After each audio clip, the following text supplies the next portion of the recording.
Hello guys, welcome back again. This is Suresh from my automation channel. Today we will discuss one of the important topic in JMeter is timers. So what are these timers? How we will use these timers? What is the importance of these timers? We will see in this session. So do watch this entire session so that you will understand. So before we get start into these timers, we wanted to know how many types of timers we have in the JMeter. So to know that, the easy way is go to the thread group, right click, go to add, and you will see a timer. Then you will see these types. So we have a constant timer, uniform random timer, precise throughput timer, constant throughput timer, Gaussian random timer. So we have this different types. So we will not use all these examples in this session, but we will use the most frequently used one or two types in this session. So before going to that topic, we have to understand why we need these timers. So if I take an example of a web page where web page has like three pages. So a user logs in to the page or a web application, he logs in and he immediately traverses from page 1, 2, 3 without any giving a time delay. So what he is achieving by doing that? Even we, whenever we log in or whenever we use application, we at least spend some 1 2 seconds to see that page or wait to load that page. So we will spend some time on that particular page. So the performance testing is not different than what user do. We have to simulate the exact user kind of experience in the performance. So for that we have to provide some delay between the transaction of pages. Like one page he loaded and he waited to see something, or he did some action on that page, then he go to the next page. So similar manner we have to set. So for that reason we have this different timers. So each timer has its unique way. So first we will see on the constant timer. So before going into the constant timer, we have to prepare a small example. So here if you see, this is a thread test plan. We have a thread group. Under that I have two samples. So this is a general example samples I have taken because we are not using a complete project here. Now it's a tutorial part of part by part. So here how we can add the timers. So we can add timers in the three different way. One is at the test plan level. If I add a test plan level, all the thread groups which are there in my thread or a test plan will be applicable.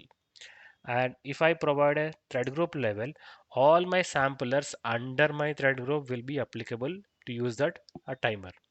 And there is one more way I can provide the sampler. Under sampler also I can provide a constant timer or a uniform random timer. So any timer I can provide with that sampler.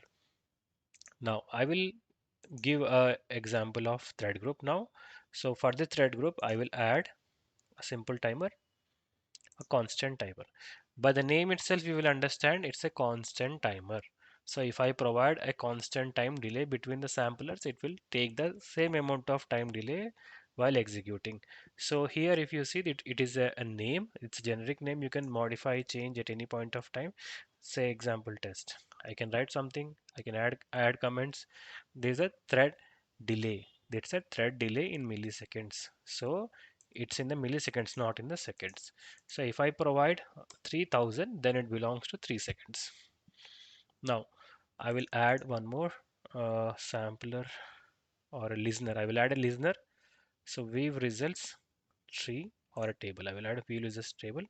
Now in this constant timer, so what does it mean is 3 seconds I have given a time delay.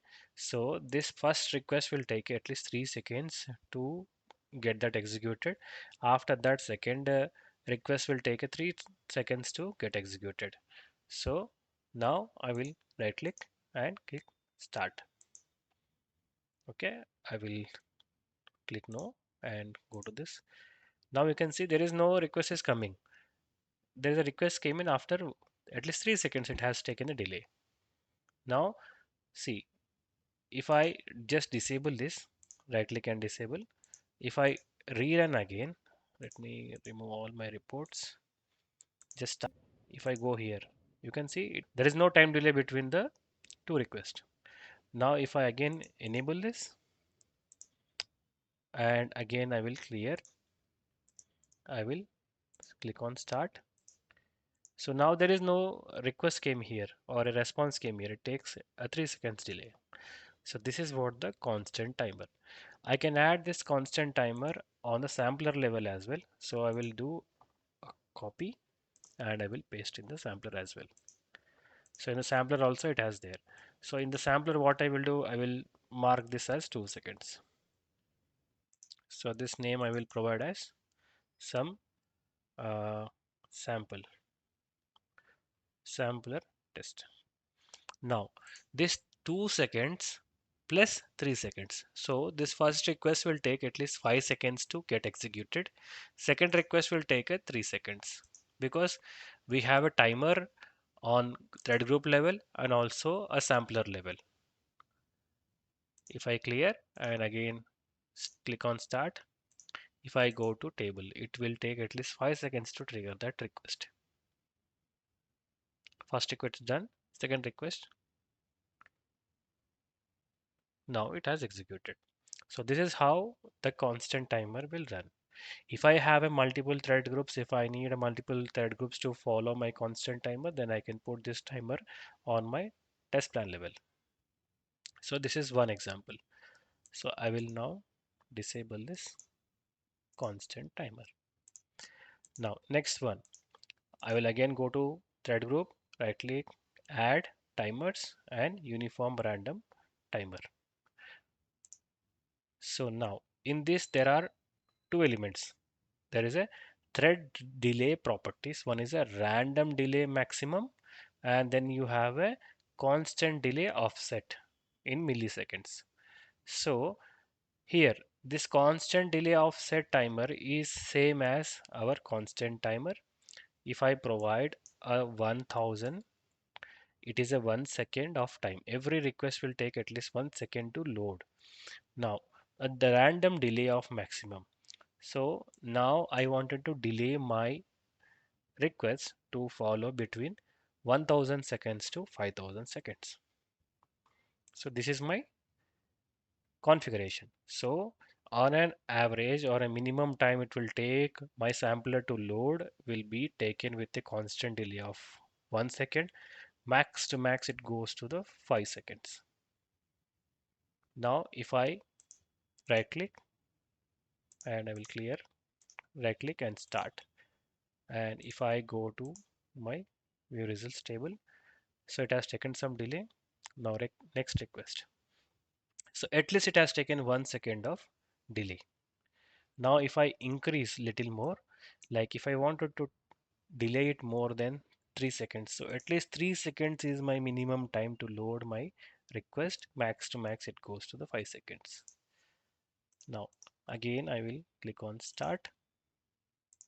If I go to view results table, now you will see it will not come now. After 3 seconds or between 3 to 5 seconds, it will take some time. Right. Second one also executed. So this is how this uniform random timer will work. So these are the frequently used two timers that I have shown. So during our next series or next tutorial session, we will discuss on remaining timers based on our scenarios.